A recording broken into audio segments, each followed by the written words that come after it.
क्या ईरान के सामने अमेरिका झुक गया है? क्या अमेरिका को इस बात की चिंता थी कि ईरान के आसपास उसके जितने भी साथी थे, सबने उसके खिलाफ बगावत कर दी थी? जी हां, यूएई, सऊदी अरब, तुर्की, कतर, सब ने कह दिया था कि हम अपने बेसिस का इस्तेमाल नहीं करने देंगे। लिहाजा अब डोनाल्ड ट्रंप के तेवर बदल गए हैं। उनका यह कहना था कि ईरान जिस आदमी को मौत की सजा देने वाला था, अब नहीं देगा। लिहाजा ईरान पर हमले का प्लान, हालांकि उन्होंने कहा नहीं कि हमले का प्लान कैंसिल, मगर उनके तेवर से स्पष्ट हो जाता है कि ट्रंप अब नर्म पड़ गए हैं। दोस्तों, इसलिए नहीं क्योंकि ईरान ने उस एग्जीक्यूशन को, उस सजाए मौत को मुलतवी कर दिया है। क्योंकि आप जानते हैं, पहले खबर यह आ रही थी, एक प्रदर्शनकारी को, 26 वर्षीय एक प्रदर्शनकारी को आज फांसी दी जाएगी और उसी के चलते अमेरिका हमला करने वाला था।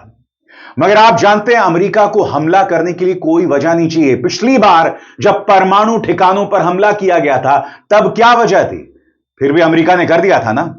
मगर अमेरिका ऐसा इसलिए कर रहा है क्योंकि लगातार दुनिया के मानचित्र पर ईरान कूटनीतिक दस्तक दे रहा है। सबसे बड़ी बात, ट्रंप का जो सबसे करीबी मीडिया है, फॉक्स न्यूज को ईरान के विदेश मंत्री अब्बास अरागची ने इंटरव्यू दिया है और उस इंटरव्यू में उन्होंने राष्ट्रपति ट्रंप को लगभग करारा तमाचा मारा है।